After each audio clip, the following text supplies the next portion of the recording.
Gracias, Oscar. Bueno, muchas gracias, Chantal, por esta invitación. Gracias, Natalia. Gracias, Ricardo Foster. Gracias a todos los organizadores. Yo no puedo hablar de Ernesto de otra manera que como amiga. Y entonces, bueno, creo que está un poco en línea también con el pedido de los organizadores, ¿no? Y que Chantal reiteró, en el sentido de pensar en Ernesto el amigo, Ernesto humano, ¿no? Es decir, Ernesto más allá de la figura que crece con el tiempo, ¿no? Y entonces no pudo hacer otra cosa que ir exactamente al lugar donde todo empezó, el lugar donde Ernesto dijo que todo empezó. Y ese lugar, la facultad, bueno, Filo, año 1962, Viamonte 430,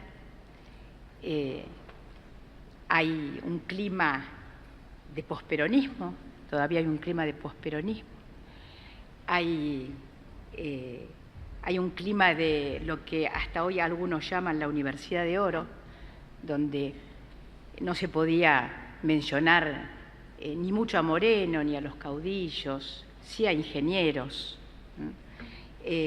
sí se podía mencionar a la Revolución Libertadora, no se podía mencionar a Perón porque a uno le caía el decreto 4161. ¿No?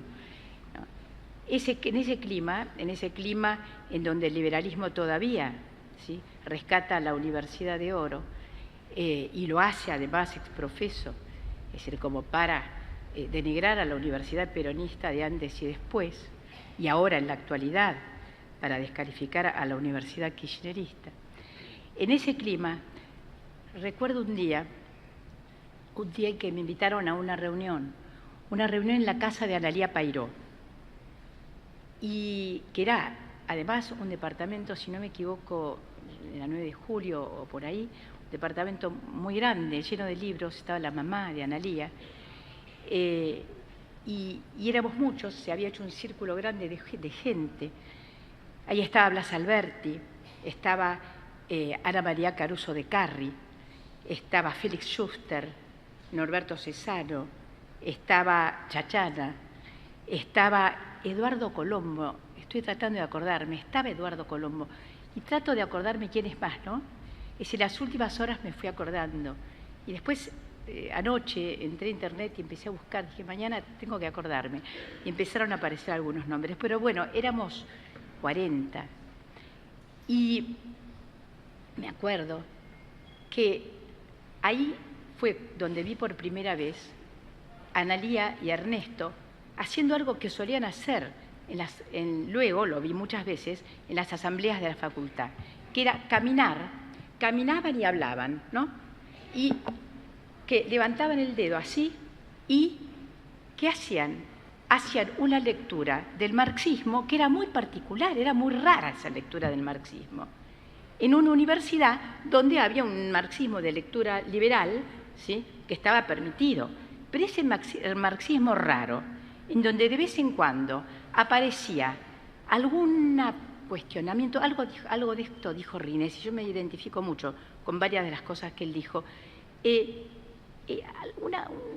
una sospecha de que acá las cosas hay que entenderlas de otra manera, de que no va exactamente por ahí. Y eso que se hacía en ese momento era fundar el FAU, el Frente de Acción Universitaria, que fue la primera agrupación que hubo en la Universidad de Buenos Aires de la izquierda nacional, y a partir de la cual, ¿sí?, después hubo todo un grupo que nos incorporamos al Partido Socialista de la Izquierda Nacional con Ernesto. Ahora, yo quiero insistir sobre cómo era esa universidad y quiero insistir sobre esa asamblea, ¿sí?, en donde, esas asambleas, en donde el peronismo entraba de esta manera. Había 3 estudiantes, uno de ellos era Lelio Mármora, otro, que no me acuerdo quién era, llevaba un bombo, la escena se repetía, entraban por atrás tocando el bombo, caminaban, llegaban a la mesa de adelante, daban la vuelta y salían corriendo y se iban. Esa era la presencia del peronismo en la Facultad de Filosofía y Letras. Entonces, en ese mundo, ¿sí?, es que Ernesto emergió como un dirigente político. Yo quiero recalcar eso, como un dirigente político. Y en ese sentido es que voy a contar otra escena, que es el día en que ganamos las elecciones. O sea, ganamos las elecciones del Centro de Estudiantes y entonces cortamos la calle Viamonte, porque para los más jóvenes, hay otros que sí nos acordamos, la facultad estaba donde está hoy el rectorado, esa era la Facultad de Filo. Entonces cortamos la calle Viamonte, justo enfrente hay un bar que se llamaba El Coto, y estaba Platón y Sócrates, los bares, ¿sí? ¿Se acuerdan? Los tradicionales de la facultad, que por cierto acabo de ver que en el lugar de enfrente de la Facultad de Filosofía y Letras ahora no está más Platón, sino que lo que hay es un restaurante árabe, lo que habla mucho de la globalización y que a Ernesto realmente le despertaría, lo motivaría para decir un montón de cosas. Y entonces cortamos la calle y bailamos, absolutamente convencidos de que estábamos en el primer escalón de la revolución social. Yo el sentimiento lo tengo hasta ahora, nunca más en mi vida volví a sentir eso. La seguridad. Vamos hacia la revolución social. Bueno, lo que empezó ahí fue un camino de debates y combates, un camino de debates y combates adentro de la izquierda nacional. Las discusiones de Ernesto con Ramos eran muy interesantes, porque además la otra cuestión a destacar mucho en esa época es que no era fácil discutir con los popes, y doy fe, con los popes de la izquierda nacional. No era muy fácil, porque todos eran señores muy convencidos de la verdad. Y además se peleaban entre ellos, o sea, se peleaban Jauretche con mi viejo, con Scalabrini Ortiz no se peleaba ninguno, pero porque se había muerto. Pero después, todos con todos, Hernández Arregui, bueno, y ni hablar Ramos. Entonces, Ramos, que era un extraordinario polemista, ¿sí?, era un provocador. Entonces, recuerdo hasta el infinito esas discusiones hasta el infinito, así también lo recuerdo hasta el infinito, como diría Lush. Por ejemplo, con Ricardo Carpani y la gente del Grupo Espartaco, que en esa época se incorporó a la izquierda nacional. El Grupo Espartaco, que tenía ahí su boliche en San Martín y Córdoba, ¿sí? Siempre recuerdo que con una amiga mía, Mara La Madrid de Hellman, vivíamos en La Plata y nos escapábamos a la noche, teníamos 16, 17 años, tomábamos el tranvía, después el tren, para llegar ahí a encontrarnos con el Grupo Espartaco, y algunas veces, ¿sí?, venía gente de la facultad y discutíamos de política, y después nos tomábamos de nuevo el tren y volvíamos a las 7 de la mañana y hacíamos como que nunca nos habíamos ido de La Plata. Y ese era el clima, ¿no? Entonces, en ese clima es que emerge el liderazgo de Ernesto, ¿sí?, como un dirigente de la izquierda nacional, de la nueva generación, que les discute a todos, porque el vínculo con Ramos era un vínculo de gran discusión. Yo creo que con Jauretche, y esto Chantal y Natalia, Soledad y Santiago lo deben saber mejor, el vínculo con Jauretche era distinto porque era un vínculo familiar, era un vínculo a través del padre, que era muy amigo de Jauretche, ¿sí? Pero con el resto de los popes de la izquierda, Ernesto discutía, y así era el vínculo con Ramos. Ahora, la idea de Ernesto de que hay que construir una teoría del populismo, ¿sí?, era una idea muy rara. O sea, porque el populismo, en ese momento, la explicación del populismo en ese momento la tenía Germani. El que explicaba el populismo era Germani. Y en realidad lo explicaba como un error de la historia. Y Ernesto quería entenderlo no como un error de la historia, sino como un comportamiento, ¿sí?, de la historia, como una manera de ser de la historia, como algo, digamos, que en donde lo necesario y lo contingente, ¿sí?, habían confluido construyendo una determinada hegemonía. Entonces, esto era muy raro. Y a mí me parece que los años en Londres, el trabajo con Chantal, permitieron madurar esto, ¿sí? Y que la distancia no viene mal a veces, ¿no? Finalmente, Alberdi escribió las bases fuera de la Argentina, ¿no? Estando 40 años fuera de la Argentina. Y la distancia quizá no viene mal, y que esa distancia le permitió a Ernesto elaborar, ¿sí?, la teoría del populismo, ¿sí?, que es una explicación absolutamente fundamental, no solamente desde el punto de vista teórico, sino desde el punto de vista político, ¿sí?, que la comprensión del populismo, es decir, como una etapa, ¿sí?, no absolutamente necesaria, pero sí posible, ¿sí?, es decir, como una etapa creativa, como una etapa reivindicativa, ¿sí?, de la historia de América Latina, me parece que es un elemento que hoy, ¿sí?, vemos que ha dado frutos, y ha dado frutos no solamente, ¿sí?, en la Argentina, sino en el conjunto de América Latina. Y que no es casual, además, no es casual la vinculación de Ernesto con Néstor y con Cristina. O sea, no es una vinculación casual, ¿sí? Ahora, yo quiero, como que me quedan muy pocos minutos y quiero cumplir con mis 15, quiero hacer rápida referencia a una o dos cosas más. En el año 81, en México, estábamos todos los exilados, hubo un seminario organizado por la Universidad de México en el Instituto de Sociología, de Investigaciones Sociológicas, un seminario sobre análisis de discurso.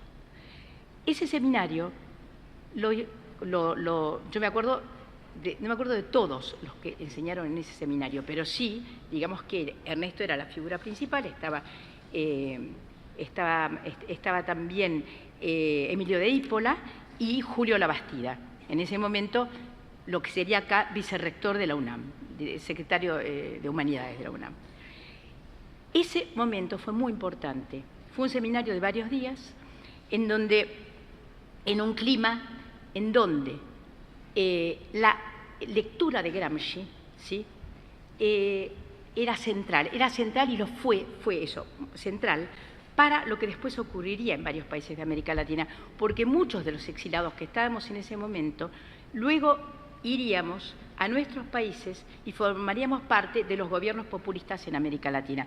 Esa lectura de Gramsci era una lectura que en ese momento se estaba dando, entre otros lugares, a través de la revista Controversia, que habían introducido Portantino y Aricó, que en la revista Controversia estaba también Nicolás Casullo, Sergio Caletti. Teníamos un grupo que se llamaba Los Reflexivos, donde había algunos de los que estaban acá, estábamos ahí, nos decían, ustedes son los reflexivos, era descalificatorio, ¿no?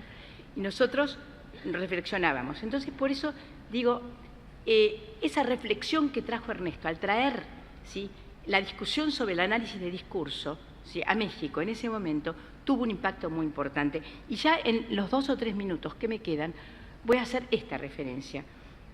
En el año 2002, yo fui a Essex a dar unas conferencias, y cuando llegué, Ernesto, en lugar de decirme, mira, tenés que dar la conferencia en tal lugar, me puso delante el original de New Reflections y me dijo, léelo en inglés. Me dijo, léelo y después lo vamos a discutir por esto de la educación. Bueno, entonces, recién con Alicia de Alba, que está acá, la doctora Alicia de Alba, que es una destacadísima pedagoga mexicana, latinoamericana, y recién comentábamos, ¿no?, el impacto que nos produjo en esa época, ¿sí?, la lectura. Nosotros ya habíamos leído toda la anterior obra de Ernesto y de Chantal, pero New Reflections produjo un impacto muy particular. Y a partir de ese momento empezó a haber una vinculación de los pedagogos con la obra de Ernesto. Y así es como la propia Alicia, como Rosa Nidia Buenfil, como Miriam Soutwe, como la brasilera Alice Casimiro, entiendo que traductora de Ernesto al portugués, pedagogas nos vinculamos con una discusión, porque Chantal dijo hace un rato que Ernesto tenía una vocación pedagógica, y yo creo lo mismo. Pero no obstante, ¿sí?, siempre discutimos con él, ¿sí?, la relación entre pedagogía y política, ¿sí? Discusión, ¿sí?, que seguirá, ¿sí?, discusión que es inacabada, discusión que vale la pena seguir, discusión que Ernesto no está, pero está la obra, y la vamos a seguir, y la vamos a seguir con Chantal. Y lo digo firmemente, ¿sí?, porque, entre otras cosas, Ernesto reducía la pedagogía a la política, entonces nos enojábamos mucho por eso. Quiero terminar con esto. Leí un reportaje a Chantal que le hicieron ayer o anteayer, donde ella dice, lástima, y lo dijo hace un rato, lástima, dice, que no pude vivir con Ernesto el fenómeno de Podemos, el de Syriza, bueno, Yemery, Gormin, ¿no? Y yo pensé, bueno, pero qué suerte que Ernesto vivió el kirchnerismo y los demás populismos latinoamericanos del siglo XXI. Y qué suerte que Ernesto nos heredó esa libertad de pensamiento que fue lo más característico de aquel Ernesto de los años 60, ¿sí?, que tuvo la valentía de romper hasta con los revisionistas, que tuvo la valentía de trabajar con José Luis Romero, discutiendo con José Luis Romero, que era liberal, y sin embargo trabajar con Germani, y sin embargo pensar distinto. Ser amigo de Jauretche, y sin embargo no pegarse, ¿sí? De alguna manera, esa libertad de pensamiento es la mejor de las herencias. Y finalmente, ¿sí?, yo quiero también decir unas palabras que se las vamos a poner a Jan Aluch, casi le digo Juan. ¿Por qué? Porque son unas palabras, ¿sí?, palabras de tango, ¿no?, que es que hay penas que nunca se olvidan. Nada más. Muchas gracias.